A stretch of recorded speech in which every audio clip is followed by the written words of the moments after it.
বাবেরা নওজোয়ান তরুণেরা আখরি জামানা দুনিয়া শেষের দিকে আল্লাহ নবী জানিয়ে দিলেন আখরি জামানা ফিতনা এইভাবে মানুষকে গ্রাস করবে যেমন মানুষের বাড়ির ছাদের উপরে পানি যখন পড়তে থাকে ঝরঝর করে ওই সময় আখরি জামানা মানুষকে ফিতনা এইভাবে ঘিরে ধরবে ওই ফিতনাতে মানুষ জাহান্নামী হয়ে যাবে। এই সময় রাসূলুল্লাহ বলেছে ওই মানুষটা হলো কামিয়াবি যে মানুষটা হাঁটা থেকে দাঁড়িয়ে রয়েছে আর দাঁড়ানোওয়ালা থেকে আরো কামিয়াবি হলো ওই মানুষটা যে কিনা বসে আছে বসে থাকা থেকে ওই মানুষটা হলো আরো কামিয়াবি যে কিনা শুয়ে রয়েছে শুয়ে থাকা থেকে ওই মানুষটা হলো আরো কামিয়াবি যে কিনা লোকালয় ছেড়ে দিয়ে নির্জনে একা হয়ে গেছে। কেননা আখরি জামানা ফিতনা আপনাকে চতুর্দিক দিয়ে ঘিরে ধরবে, আপনার ঈমানকে বাঁচানো এত কঠিন হয়ে যাবে আপনি ইচ্ছা না থাকলেও আপনাকে মিথ্যা কথা বলতে বাধ্য করা হবে। ইচ্ছা না থাকলেও আপনাকে জুলুমের দিকে নিয়ে যাওয়া হবে, অন্যায়ের দিকে নিয়ে যাওয়া হবে, আপনি বাধ্য হয়ে যাবেন যে কি করি রে বাবা, কি করি। এটা আল্লাহ পরীক্ষা নেবেন।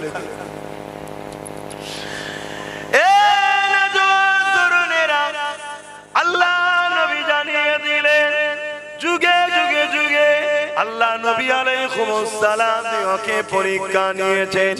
আল্লাহ কাউকে বাদ দেন না, পরীক্ষা ছাড়া কাউকে নাজাত দেবে না, প্রত্যেককে পরীক্ষা দিতে হবে।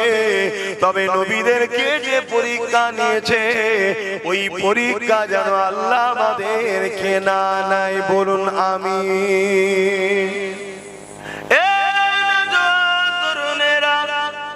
হযরতে ইব্রাহিম আলাইহিস সালাম এই যে জিলহজ মাস চলছে এই মাসে হুজুরের স্মৃতি জড়িয়ে আছে। আল্লাহ পাক তিনাকে কত পরীক্ষা নিয়েছিলেন, আজ তোমাকে আমাকে আল্লাহ পাক সামান্য পরীক্ষা নিলে ওই পরীক্ষায় তুমি আমি ধৈর্য ধরে থাকতে পারি না। এই যুবকেরা হযরত ইব্রাহিম আলাইহিস সালামকে আল্লাহ পাক নানা দিক দিয়ে পরীক্ষা নিয়েছিলেন। আল্লাহ পাক তিনাকে অনেক ধনী করেছিলেন, অনেক গৃহপালিত পশু দিয়েছিল। আল্লাহ পাক একদিন জিবরাইল দ্বারা পরীক্ষা শুরু হয়ে গেল।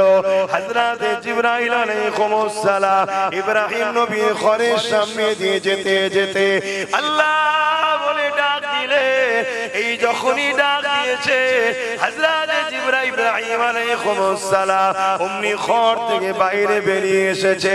জিবরাইল আলাইহিস সালাম মানুষের সূরা ধরে এসেছিলেন। যখন আল্লাহ বলে ডেকেছে ইব্রাহিম আলাইহিস সালাম বলতে লেগেছে, হে আল্লাহ পাকের বান্দারে আপনি আমার আল্লাহকে আরো একবার ডাক দেন। যদি আপনি ডাকেন আমি আপনাকে আমার অনেক গৃহপালিত পশু আছে তার অর্ধেক আপনাকে দিয়ে দেব। কত ভালোবাসে দেখেন আল্লাহ। ইব্রাহিম আলাইহিস সালাম মুসলিম জাতির পিতা, আমাদের সবার আপনারা জানেন, বলুন না সুবহানাল্লাহ। আমরা কত সৌভাগ্যবান, একজন নবী আমাদের আব্বাজান হয়, তবে এটা রুহানি বাবা, রুহানি বাবা।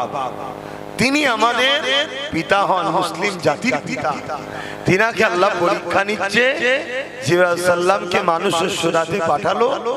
জিবরাইল সাল্লাম ইব্রাহিম সাল্লামের বাড়ির সামনে দিয়ে যাচ্ছে, যাবার সময় বলে উঠলো আল্লাহ।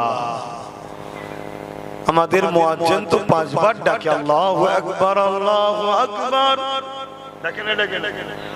আমরা মুয়াজ্জিনের ডাকে সারাতে যাই কি গো যুবকরা? 5 বার যাও, যাই না।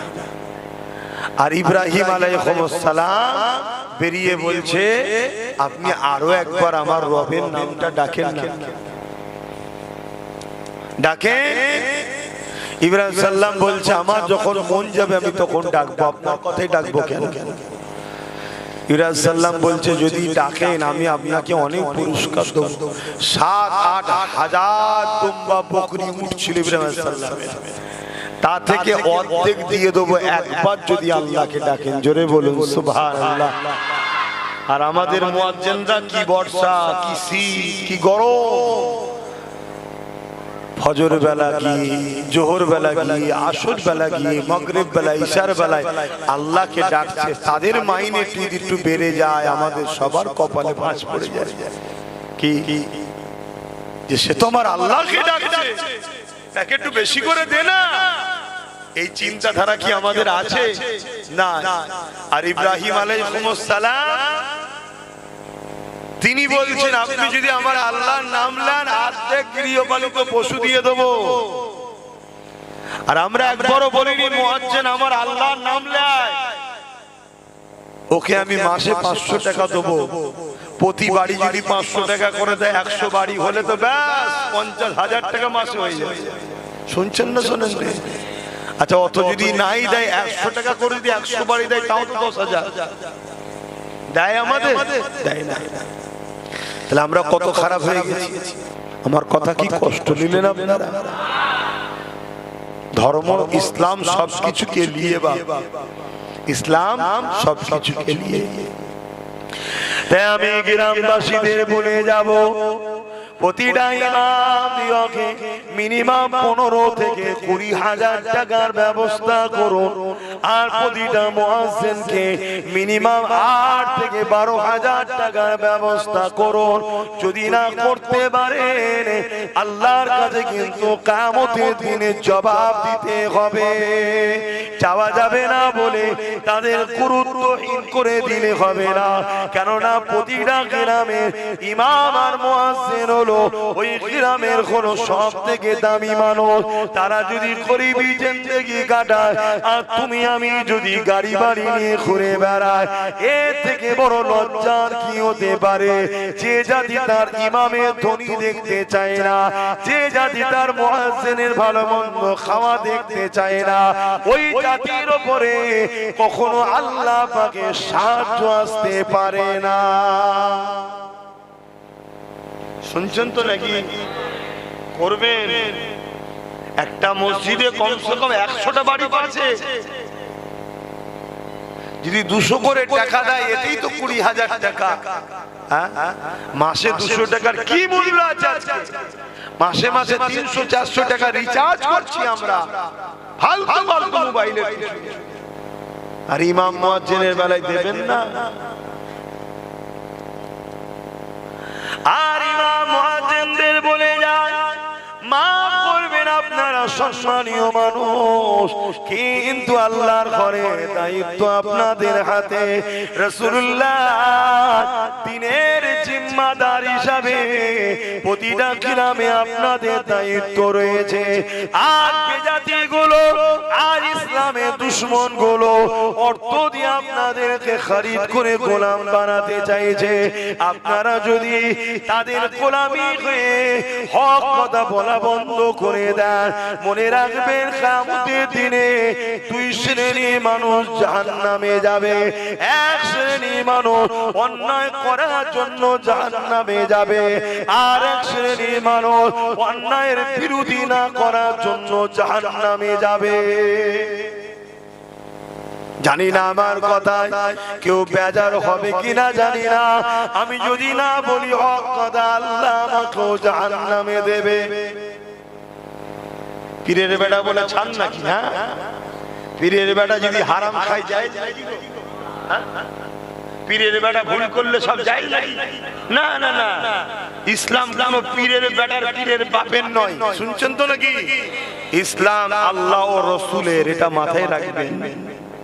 ছাড় কারণে হয়তো সুপারিশ করার লোক পীরের বেটাদের জন্য পীরেরা আছে, বড় বড় ওলিরা আছে, কিন্তু তা বলে আপনি ভাববেন না যে পীরের বেটা ও সব ছাড় পেয়ে যাবে।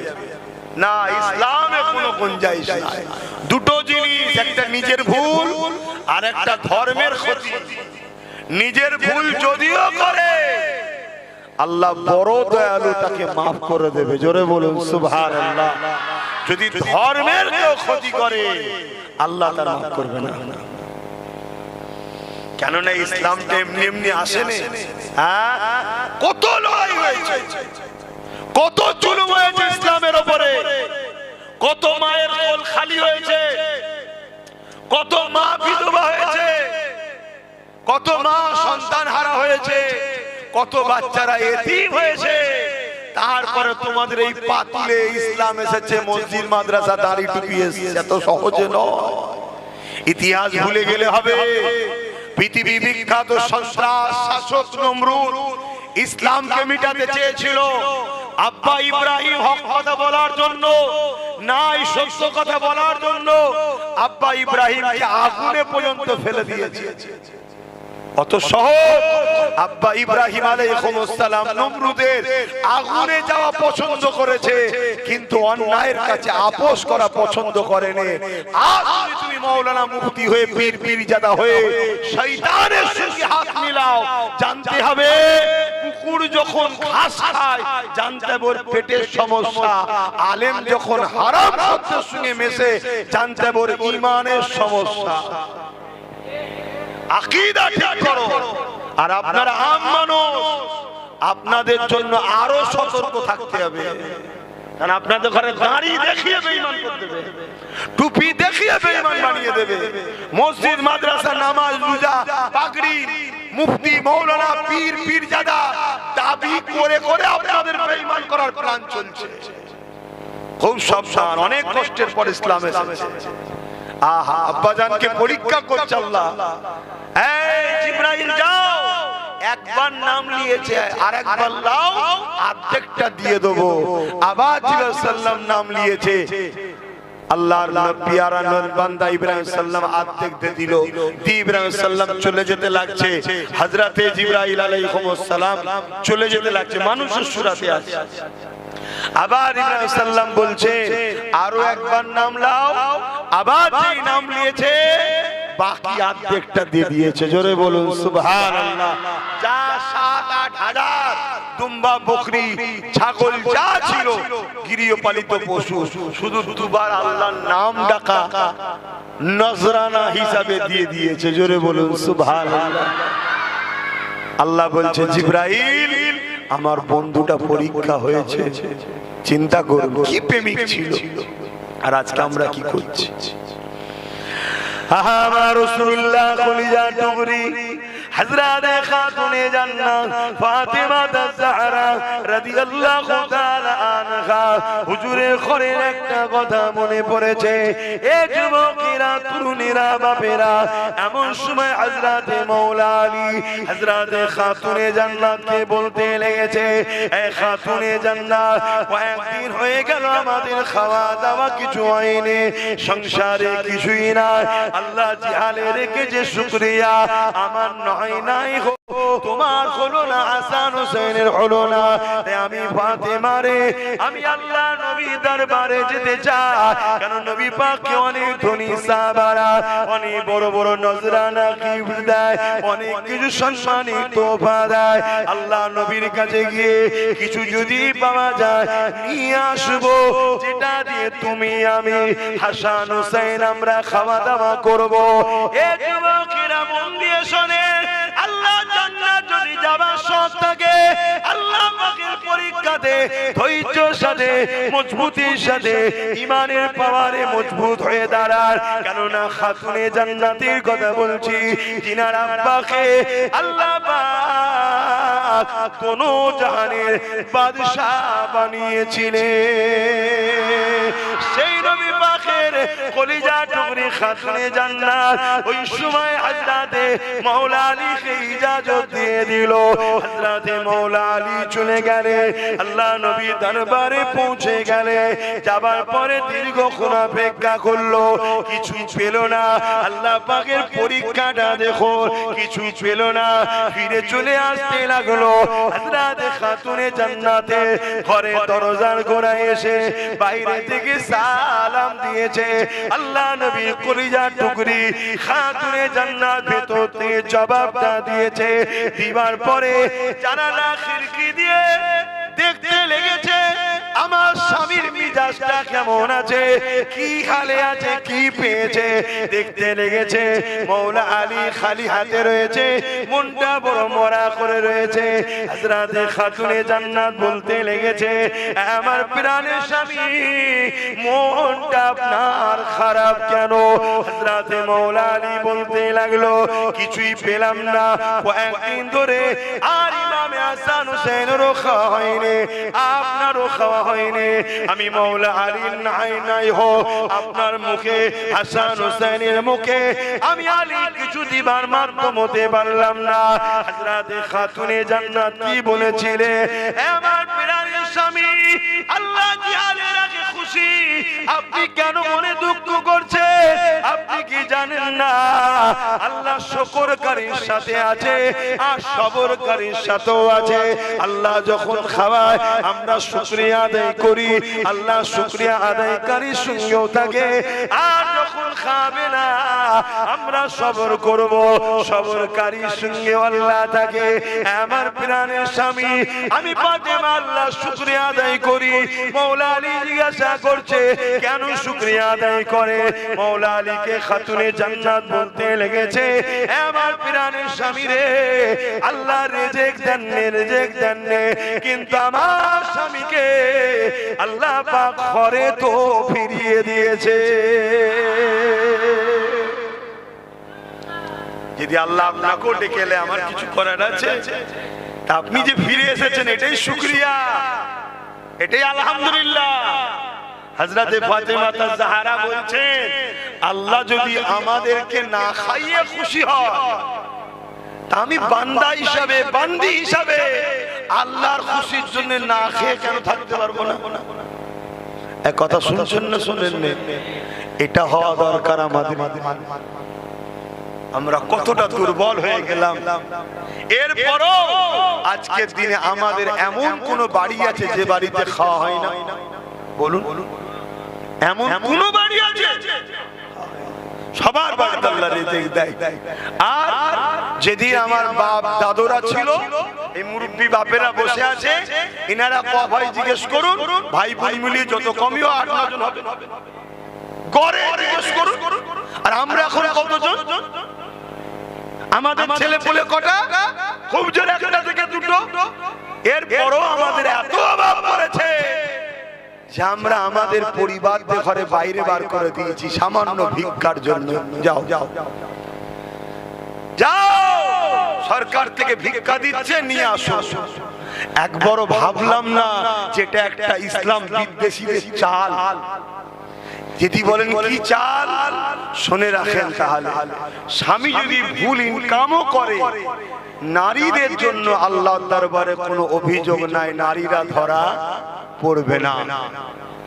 আর নারী যখনই তুমি 500, 1000, 1000, 2000 ভিক্ষায় বেরিয়ে গেলে, ওটা নারীর ইনকাম, ওটার জন্য এবার নারীকে কিন্তু কৈফিয়ত দিতে হবে। আর এতদিন পুরুষরা হাত তুলছিল, যদিও পুরুষদের হাত কবুল নাও হয়, কিন্তু আমাদের মা বোনগুলোর হাত আল্লাহর দরবারে কবুল হচ্ছিল। কেন? তারা হারাম ইনকাম করে না, তাদের তো ইনকামই নয়, আমরা তো ইনকাম করে নিয়েছি। আমাদের যদি গোলমালও হয়ে যায়, আল্লাহ আমাদেরকে প্রশ্ন করতো, মা বেটিদেরকে প্রশ্ন, কেন? তারা আমাদের আন্ডারে, আমরা তাদের গার্জিয়ান, আমাদের দেখভাল করতে হবে। আমি মশলাটা বুঝতে পারছি তো নাকি? কিন্তু শয়তান, ইসলামের দুশমনেরা কত বড় প্ল্যান করলো দেখো। প্ল্যান করে নামিয়ে দিল যে কি নারীদের ঘরে দেওয়া হবে, আর আমরা তাদের মিশনে পা দিয়ে, তাদের খপ্পরে পা দিয়ে আমরা তাদের সঙ্গে তাল মিলিয়ে দিচ্ছি। একবার আমাদের হোশ নাই। আহা,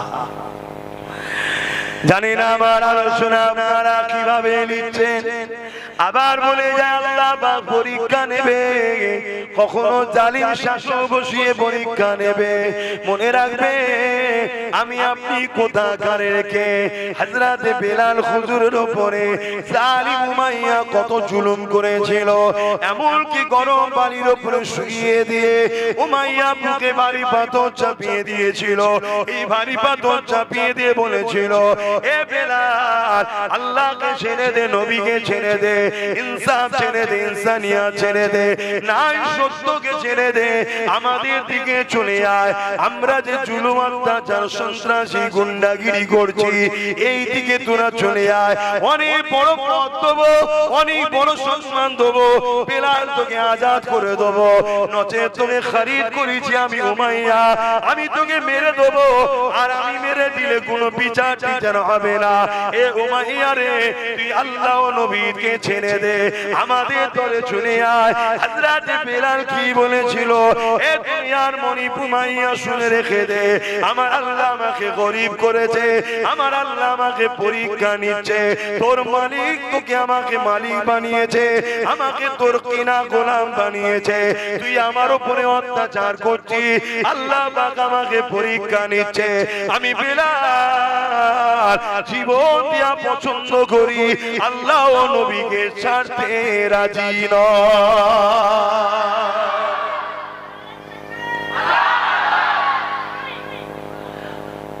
আর আজকে বলুন বলুন আজকে আমাদের অবস্থা কি বলবেন? আজকে আমাদের অবস্থা কি? এটা তো দুনিয়া রে বাবা, কিন্তু তোমার কবরে তোমায় জবাব দিতে হবে, তার কবরে তাকে জবাব দিতে হবে। তোমায় তো ভাবতে হবে আমি কি পেলাম, আমায় তো ভাবতে হবে। আহা, হযরত বেলাল হুজুরের বুকে ভারী পাথর চাপিয়ে দিয়ে বলছে, বেলাল তুমি আল্লাহ ছেড়ে দাও, রাসূল ছেড়ে দাও। দম নিতে পারছেন, একদিকে গরম মরুভূমির বালি, আর একদিকে বুকে ভারী পাথর। এই অবস্থাতেও বেলাল হুজুর বলছে, এ উমাইয়া আমি জীবন দিয়া পছন্দ করব, আল্লাহ রাসূল ছাড়বো না। জোরে বলুন সুবহানাল্লাহ। আহা,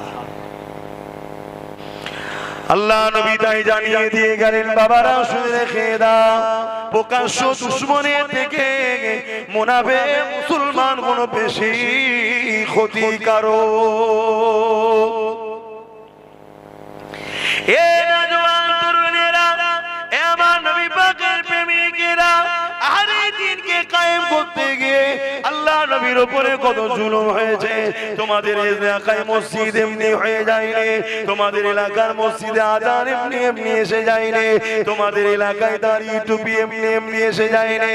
অনেক জীবনের বিনিময়ে এই ত্যাগ স্বীকার করার পরে এসেছে। আজকে সেগুলোকে মিটিয়ে দেওয়ার জন্য নতুন করে পৃথিবী জুড়ে আবার আবু জেহেলের উত্তরসূরিরা, আবার ফিরাউন উতবা সাইবার উত্তরসূরিরা আবার উঠে পড়ে লেগেছে। এ যুবকেরা, তরুণেরা, বাবেরা, এই জায়গাতে আমি একটা কথা স্পষ্ট বলে দিতে চাই, যদি নিজে মানতে না পারে, নিজে যদি গুনাহ হয়ে যায়, আল্লাহ পাকের কাছে ক্ষমা চাইবে, আল্লাহ পাক মাফ করে দেবে। কিন্তু দিন ইসলামে যদি ক্ষতি করে ফেলে, আল্লাহ পাক মাফ করবে না। এ যুবকেরা, তরুণেরা, আল্লাহ নবীর জীবনীর দিকে যদি তাকায়, আমার নবী পাকের জীবনেতে কত কষ্ট, কত জুলুম হয়েছে। আল্লাহ নবী যখন সিজদায় পড়ে যেতে, নবী পাকের পিঠের উপরে চাঁদম্বার বুড়ি চাপিয়ে দিত। আল্লাহ নবী ওই চাঁদম্বার বুড়িকে নিয়ে মাথা তুলতে পারত না। নবী আমার সিজদায় পড়ে পড়ে সুবহান রাব্বিল আলা, সুবহান রাব্বিল আলা এই তাসবিহ পড়ে যেতে লাগতে। এমন সময় খাতুনে জান্নাত যখন দেখতে পেতে, তখন তিনি আগে এসে আল্লাহ নবীর পিঠ মুবারক থেকে ওই পচা তোমার ভুঁড়িকে নামিয়ে দিত। আল্লাহ নবী তখন মাথাটা তুলতে পারতেন। এ যুবকেরা, তরুণেরা, আল্লাহ নবীর অপরাধটা কি ছিল? আল্লাহ নবীর কোনো অপরাধ ছিল না। আল্লাহ নবীকে আবু জেহেল অফার দিয়েছিল, হে মুহাম্মদ তুমি আল্লাহর দ্বীনের প্রচার বন্ধ করো, তুমি ন্যায়ের কথা বন্ধ করো, গরিবের পক্ষে থাকা বন্ধ করো, মুসলিমের হয়ে কথা বন্ধ করো, নারীর অধিকারের কথা বন্ধ করো, এমন করে ইনসাফের কথা বন্ধ করো। আমি আবু জেহেল তুমি আসো আমরা একসাথে ক্ষমতা চালাবো, আমরা একসাথে পৃথিবীকে চালাবো। তুমি হাফ নেবে, আমি হাফ নেবো। আল্লাহ নবী নূর নবী দয়া নবী বলেছিলেন, এ আবু জেহেল, তুমি যদি আকাশের চাঁদ এনে দাও তথাপিও তোমার কথা আমি মানবো না, কেননা তামাম কায়নাতের একমাত্র মালিক হলেন আল্লাহ। সেই আল্লাহ আমি মুহাম্মদ রাসূলকে পাঠিয়েছে দুইটা কাজ করতে। প্রথম নম্বর কাজ হলো অন্যায়কে মিটিয়ে দাও, দ্বিতীয় নম্বর কাজ হলো আল্লাহর জমিনের উপরে ন্যায়কে প্রতিষ্ঠিত করা। আরো জোরে বলুন সুবহান।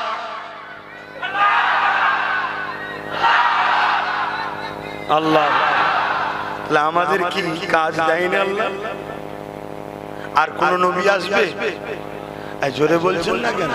আপনাদের নবী লাগবে নাকি? আর কোন নবী আসবে? এরপরও 30টা মিথ্যা নবী দাবিদার হবে। রাসূল বলেছেন 28টা প্রকাশ হয়ে গেছে, দুটো বাকি আছে। সেই 28টার দিকেও মুসলমান আছে না? কিছু বুঝতে পারছেন আমার কথা? তাহলে 28টা নবী বলছে আমার পরে কোন নবী আসবে না। কোরআনও বলছে মা কানা মুহাম্মাদুন আবা আহাদিম মির রিজালিকুম ওয়ালাকিন রাসূলুল্লাহ ওয়া খাতামুন নবিয়্যিন। এরপরও নবী বলছেন আনা খাতামুন নবী। এরপরও 28টা মিথ্যা নবী দাবিদার হয়েছে, তার দিলেও লোক আছে না নাই?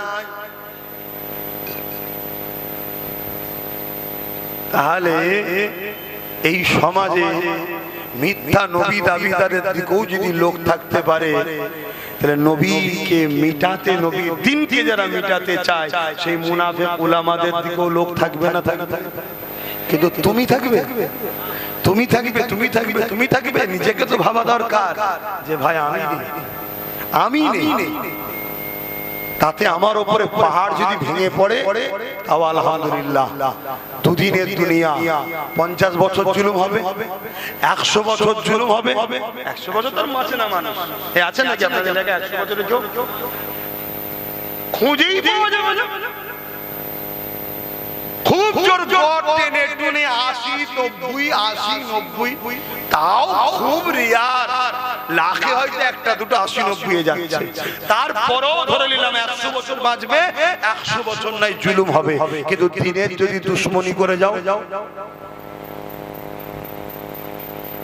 জাহান্নামে ঢুকবে আর বেরোবে না। কেন? গুনাহগারের মাপ আছে, বেঈমানের মাপ নাই, দিনের দুশ্মনদের মাপ নাই। আজকে আমার ধর্মের মধ্যে কিছু লোক আছে, তারা দুনিয়ায় সেকুলার দেখাতে গিয়ে নিজের ধর্মের ক্ষতি করছে। চাঁদ রাত উপলক্ষ করে মেলা দিচ্ছে, ফাংশন দিচ্ছে, আর শয়তানদের টাকা নিয়েছে সেই ফাংশন মেলা দিচ্ছে, আর তাতে বেঈমান নেতারা সব এসে হাজির হচ্ছে। এই করছে না করে না বলুন? এরা হলো দিনের দুশ্মন, গাদ্দার। এদের জানাজা পর্যন্ত পড়া যাবে না, কারণ এরা ইসলামের সেজে, এরা কিন্তু মুনাফিক। মুনাফিকের জানাজা, মুনাফিকের জন্য দোয়া চাইতে আল্লাহ পাক আমার নবীকে পর্যন্ত নিষেধ করেছে। এখানে আরো একটা কথা বলে যাচ্ছি, শরীয়তের কথা বলছি, সমালোচনা করবেন না। মুনাফিকের জন্য দোয়া চাইতে নিষেধ আছে, কিন্তু গায়ের মুসলমানের জন্য দোয়া চাওয়া যায়। যদি বলেন কি হলো এটা? হ্যাঁ, গায়ের মুসলমান সে জানে না হিদায়াত তার নাই, আর মুনাফিক সব জানে তারপরও সে ইসলাম বিদ্বেষী। এই অর্থাৎ জেগে ঘুমোচ্ছে আর ও সত্যি ঘুমোচ্ছে। এজন্য ওর জন্য দোয়া চাওয়া যায়, যাতে হতে পারে ও পরিবর্তন হয়ে যেতে পারে। কিন্তু এ জেনে শুনে শয়তানি করছে, এ পরিবর্তন হবার নয়। কথা শুনছেন তো সবাই? আমি কিন্তু দিনের কথা বলছি, সমালোচনা করবেন না, ঈমান শুনছেন। কেন আমার আব্বার কথা আমি শোনাইনি আপনাদের কাছে? একটা কথা বললাম নাকি আমার বাবার কথা? আহা, আল্লাহ নবী নাই কথা, ইনসাফ কথা, ইনসানিয়াতের কথা বলার জন্য আমার নবী পাককে মক্কার জালিমরা এবারে কতল করে দেবে, শহীদ করে দেবে, এই পরিকল্পনা করে নিল। আমার নবী পাক লোকালয় ছেড়ে দিয়ে পাহাড়ে চলে গেলে, গাছের পাতা ফলমূল খেয়ে জীবন ধারণের মাধ্যম বানিয়ে নিলেন। এ যুবকেরা, তরুণীরা, বাপেরা, ইসলামের জন্য আমার নবী কত কষ্ট করেছে দেখো। আজ সেই ইসলামকে তোমার আমার হাতে তৈরি করা নেতারা আমার ইসলামকে মিটিয়ে দেবে। আল্লাহ তোমাকে আমাকে ছাড়বে না। তুমি আমি যাদেরকে সাহায্য করি তারা আমাদের ক্ষমতায় জিতে এসে ক্ষমতার জোরে আমার ইসলামের বিরুদ্ধে আইন করছে, ক্ষমতার জোরে আমার দিনকে মিটাতে চাইছে, পাওয়ারের জোরে আমার মসজিদ থেকে আমার মাদ্রাসা থেকে আল্লাহ দিনকে বার করে দিবার প্ল্যান করতে চাইছে। এ যুবকেরা, তরুণেরা, বাপেরা মনে রাখবেন আল্লাহ পাক ছাড় দিয়েছে, ছেড়ে দেয়নি।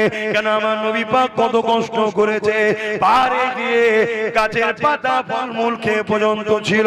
এমনও দিন গেছে আল্লাহ নবীকে তিনার হুজরা মোবারককে 40 জন বেঈমান মাফি কাফেরেরা আমার নবী পাকের ঘরকে ঘিরে ফেলেছে। আমার নবী পাক আল্লাহ পাকের হুকুমে মাতৃভূমি ছেড়ে দিয়ে ইয়াসরিফে চলে যেতে হয়েছে ইসলামের জন্য।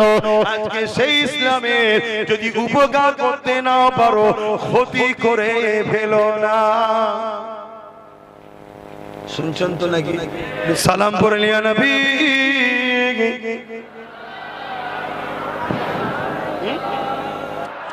ইয়া রাসূল ইয়া হাবিব সালাম সালাওয়াতুল্লাহ।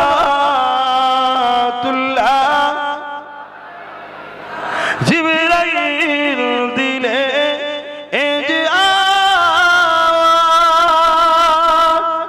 খুলে দাও আসমানের দুয়ার,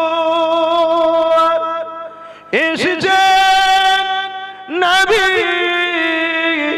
ঈদের সরদার করিতে আল্লাহ আরো দিদার। নবী সালাম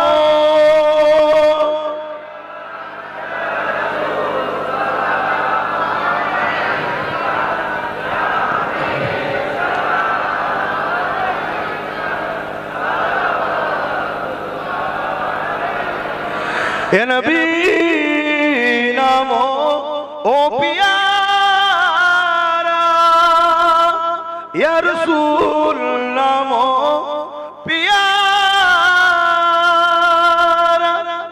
আরশ বর আপনে পুকারা, সজবে গোম্বর আপ हमारा। या नबी सलाम या रसूल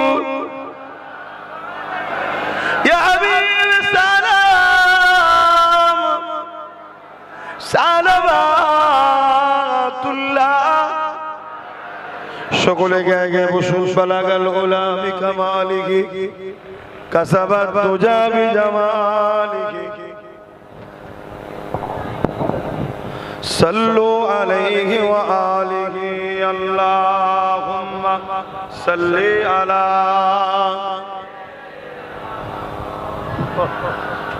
गरम पानी